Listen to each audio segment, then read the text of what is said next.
I'm Mike Boyle, Vice President Plant Manager here at Kawasaki. Welcome, by the way.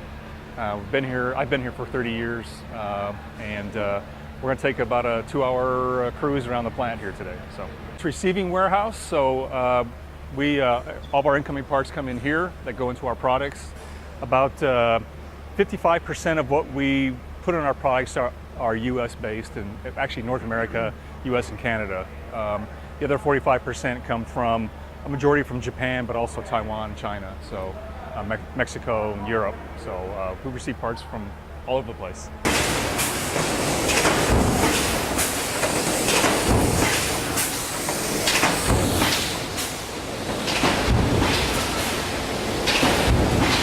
We make electric starter motors for our commercial mower market engines. And this is the shell for a motor starter. Our wheels come in as our steel coils. We cut the coils to either a length or to a round disc. So here's an example of a center disc before it becomes a center disc. And here's the automated machinery over here that makes that happen. Here's the wheel manufacturing process. So we start with a length of material. We coil it into a tube, and then we weld that tube together. It's kind of a forging process. After forging it, we trim off the weld right here, and then we put this into a spinning machine. It's similar to a potter making a vase out of clay. We use hydraulic pressure to form the wheel around a mandrel. By doing that, we can actually move material to high stress areas. We can minimize the weight of the wheel. So our wheels are lighter weight than normal processing of wheel. So then form the tire seat area and weld in the center disc, and then we paint them with our paint Kawasaki robots. Our production rate right now is about 7 a day for our jet ski. I mean, it's the off season. We're building the models right now for next summer. So we're just for us, it's better to kind of keep the line running a little bit, to kind of keep our worker training to a high level. So you won't see many products on this line. It's going to move real slow, but that's the way it is right now. We ramp this up around December, this time frame. We'll kick this up to a much higher level. You can see there's a hole right here that has the engine installed. So, and here's a deck sitting here in this robot cell. So this robot applies structural adhesive to the deck, and we join the hull and the deck together right here. After the engine, the gas fuel tank, all the large components are put into the hull. So this is a much simpler way of assembling, much more efficient. Because these jet skis, if you look at those engines in a jet ski deck, a simple hull deck, it looks like 10 pounds of crap in a 5-pound container. So doing it this way is much easier on the operators, and you can get to it easier, and then we glue them together after it's taken care of. So an operator, over all of our workstations, we have a pendant like that. So if an operator's having a problem, be it they're behind, they have to use a restroom, they're missing parts, they got, whatever the issue might be, they can call for assistance. So about every 10 people is a team, and we have a person, kind of a team leader for that team, and the team leader will come and answer that call, that distress call, or whatever, that ask for help call. So every operator has the right to stop the assembly line if they have an issue. We don't want things continuing. We want to solve whatever the problem is right now. And that's the most efficient, the least expensive way of taking care of that. So this is a key area as far as making a quality product, because when you're bending pipe, there's always a little bit of spring back in the pipe. So if you don't watch that, when it goes to the robot weld cell, they may not line up very well, and you have a gap between the different components in the chassis, and then you got a problem. The robot doesn't see that.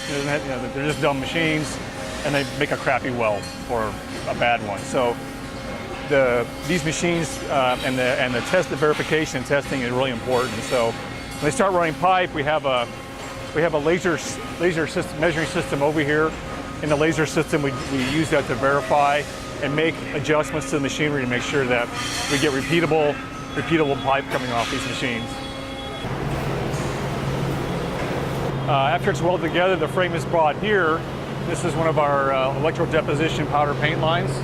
You see these components are going in for the washer system. After they come off the paint line, then they come over to the center area, which is the assembly line. We're going to walk along the assembly line here.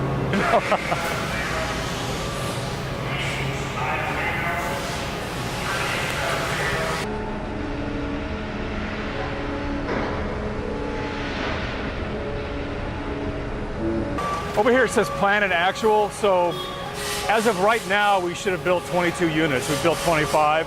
Our plan for the day is 54. Okay. So that kind of rotates up on top now, 22 and 25. So it's kind of keeps itself up to date. And the amount of time the line has stopped here is 5 minutes and 9 seconds. So they've had issues, 5 minutes worth of issues on the line. A cornstarch film with ink jet deposit driplets on it. And we put the film in the water. A solvent will spray over the top of it, and you'll see it change into a liquid. The film into a liquid. The robot will then pick up the part, which has a special primer coating on it, and dip it into the film. And the key thing about this process is that's a two-dimensional surface in the water, and it's a three-dimensional product. So the programming of the robot is really important to keep the distortion of the leaves and branches to a minimum.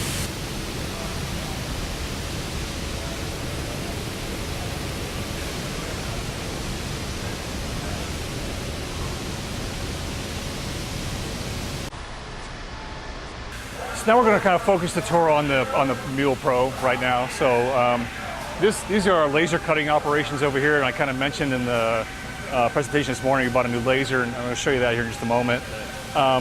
This machine does what's called flow drilling, and we actually take on tubing. We actually take a tool and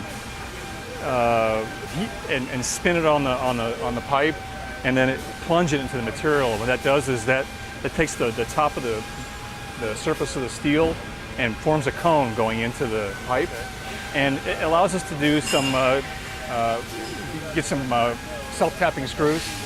So it's a nice way of making a hardware attachment, and it's a very strong way of doing that. So for whatever reason right now they're not running anything, but we're starting to use that quite a bit on our products, is that self-tapping flow drill type system.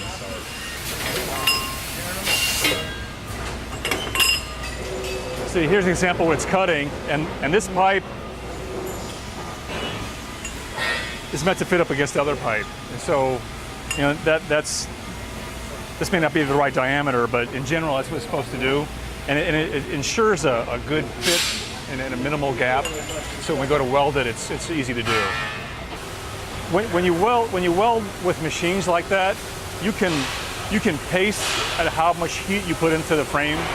You can regulate that, and you can determine what your distortion is going to be because of that, because you're having that equipment do the timing. And so you can set your fixtures up so that when the frame distorts, because all welding distorts something. So as your frame distorts, you can set your fixturing up so that it distorts into the specification that you want.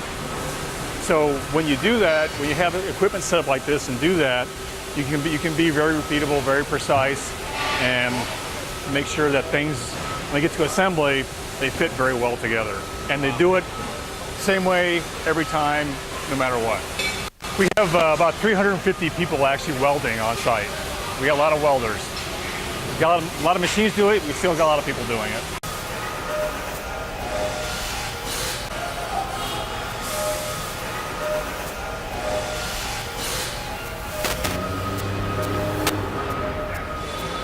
This is our first engine run-up right here after it's been installed. We do it right here where, in case there's a problem with the engine, it's still in a state where we can do something about it. Of course, when the engine is built elsewhere, it goes through a run-up period before you can get shipped here too. So.